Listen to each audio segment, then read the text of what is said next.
It's time to take a look at what's happening around Wyoming for Thursday, October 3rd. I'm Wendy Corr, bringing you headlines from the Cowboy State Daily newsroom, brought to you by the Cowboy State Daily Morning Show with Jake. From 6 a.m. to 10 a.m. Monday through Friday, Cowboy State Daily's Jake Nichols brings to life the latest news, weather, sports, and in-depth conversations that matter to you. A father whose son has been missing for 2 weeks after climbing Yellowstone National Park's highest peak is urging people not to give up on him. Brian King Henke, father of 22-year-old climber and Yellowstone-based concessionaire worker Austin King, told Cowboy State Daily's Claire McFarland that King called his parents and at least 2 friends from the peak on September 17th.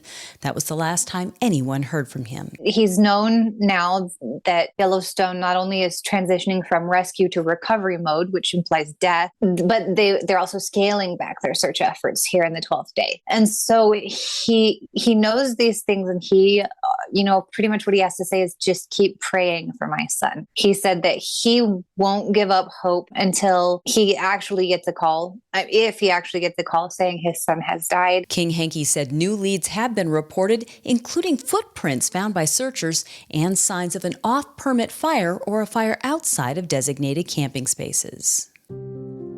It was another nervous night for people in rural Wyoming, with an uncontained wildfire making a run at another small community in Sheridan County near the Montana border.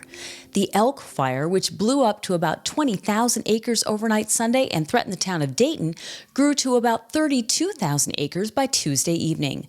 Cowboy State Daily's Greg Johnson reports that the fire shifted with the winds overnight, taking aim at Parkman, a community of fewer than 500 people. It didn't get close enough to actually prompt either of those places to evacuate. However, they were both put on kind of like standby notice. People in Parkman are continuing to rally to help those firefighters. When I talked to them this morning at the Parkman Bar and Grill, they were busy setting up a buffet and it's not just for the firefighters and the crews working in the fires, it's for their families too. They told me that even though they're ready to evacuate, they're going to keep doing that until and if they're told to evacuate. There was no school Wednesday for students at Tongue River High School in Dayton or the Slack School in Parkman.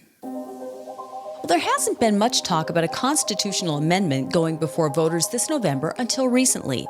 Constitutional Amendment A asks the voters if they would like to support creating a separate fourth class of taxation status for certain residential properties.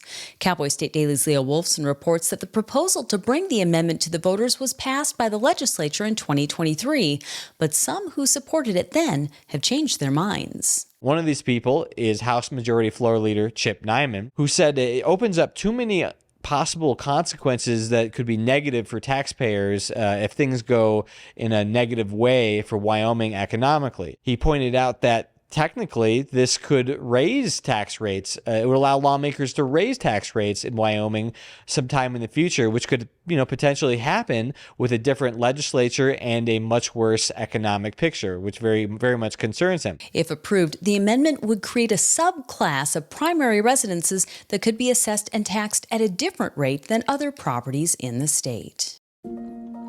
Well, since 2020, the western Wyoming town of Alpine has seen its population balloon from about 900 to an estimated 1,300, and the proposed expansion of a gravel pit right on the edge of town is only adding to the community's growing pains.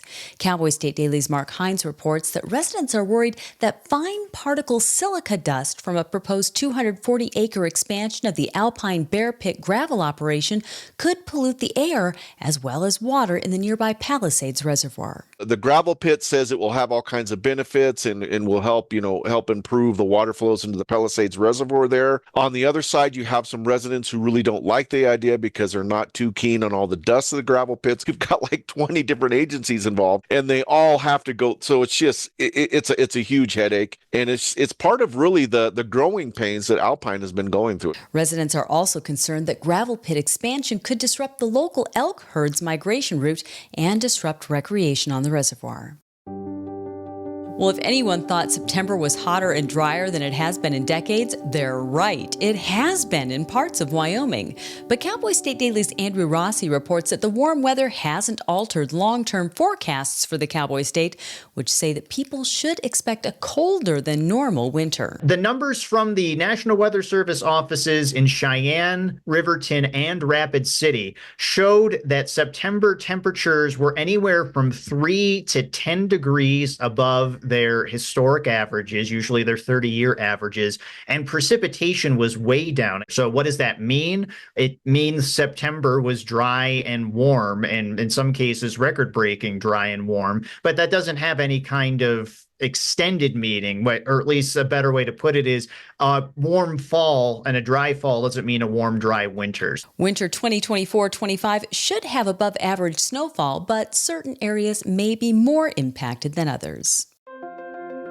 And now let's take a look at today's weather with Cowboy State Daily meteorologist Don Day. Well, it's going to be a little bit cooler across the Cowboy State and also a little less windy. That'll be good news.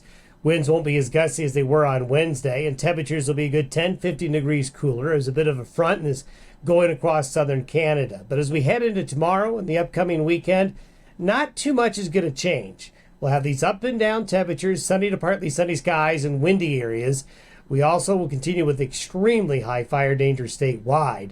There's a small chance this weekend of a few isolated sprinkles in the far northern counties of the state, but that's a real maybe, and we'll have more on that tomorrow. You can get Don's full forecast on the Cowboy State Daily website. I'll be back in just 20 seconds with more news. When we say community is the heart of Hilltop, we're talking about a team of bankers committed to improving the place we call home. A team that shows up every day to help businesses thrive and gives back to our neighbors through time, attention, and service. We're inspired by the way our bankers give back because that's one of the many qualities that makes us truly a community bank. Hilltop Bank, member FDIC, equal housing lender.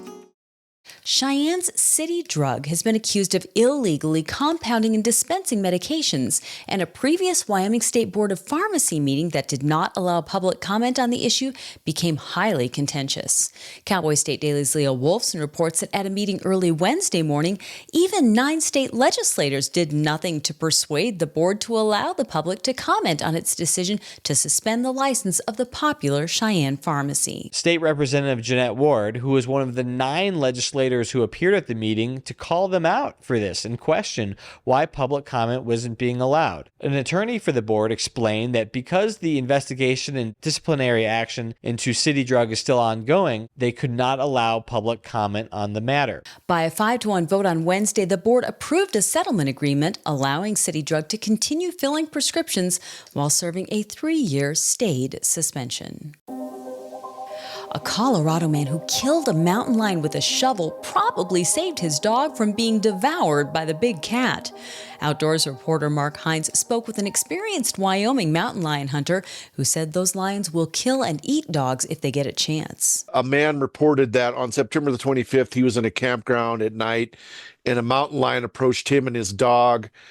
I think he said within about 10 yards of the dog, and the cat just started to become incredibly aggressive. So he grabbed a shovel and killed it. My source from Wyoming basically said mountain lions can and do view pet dogs as prey. Had the big cat succeeded in its apparent goal, it wouldn't have been the first time that mountain lions took a toll on Colorado dogs. Residents around a small community in rural Boulder County said they lost 23 dogs to mountain lions in 2022. Police say they've caught 2 people trafficking bulk amounts of fentanyl and meth from Aurora, Colorado into Park County. 35-year-old Corinne McKay and 58-year-old Wayne Wright each face up to 80 years in prison and $100,000 in fines if convicted on 4 felony drug charges apiece. Cowboy State Daily's Claire McFarland reports that agents used various investigative techniques to apprehend the pair. They tracked them to Aurora, and then they watched them come back through just outside Meeteetse, and they pull them over. And the document alleges that the woman just was stuffing something under the seat as the deputy walked up, and it turned out to be allegedly 2,000 fentanyl pills with another 5,000 in the trunk and a pound of methamphetamine and a little marijuana from a dispenser. They both have a preliminary hearing set for Thursday morning, at which time Cody Circuit Court Judge Stephen Joseph Dara will decide whether the state has probable cause to keep prosecuting them. And Alaska's North Slope is isolated, prone to brutal weather, and home to gigantic, fearsome polar bears. And welder Tex McBride of Gillette absolutely loves working there. He told Cowboy State Daily's Mark Hines that even though he knows how to be bear aware from living in Wyoming, polar bears in the Arctic Circle take being bear aware to a whole new level. It's kind of cool when stories lead to other stories. There was a gentleman who's from Gillette, saw the story about the Wapiti school we did and their grizzly resistant fence, and he said, "Oh boy, that's nothing, guys." He welds in oil fields up on Alaska's North Slope, and they have polar bear proof fences up there because they've got polar bears, which are on a whole other level. They're like the ultimate bear, and so they have really these like heavy duty steel cage-like structures they have to walk through when they leave their man camp, and they look around, make sure there aren't any bears, and then they go outside. Polar bears aren't the only apex predators lumbering around the North Slope. McBride said last year a worker had to scramble on top of a truck to escape an irritated grizzly. And that's today's news. Get your free digital subscription to Wyoming's only statewide newspaper by hitting the daily newsletter button on cowboystatedaily.com. And you can watch this newscast every day by clicking subscribe on our YouTube channel. And don't forget to drop in on the Cowboy State Daily Morning Show with Jake Nichols, Monday through Friday from 6 to 10 a.m. Thanks for tuning in. I'm Wendy Corr for Cowboy State Daily.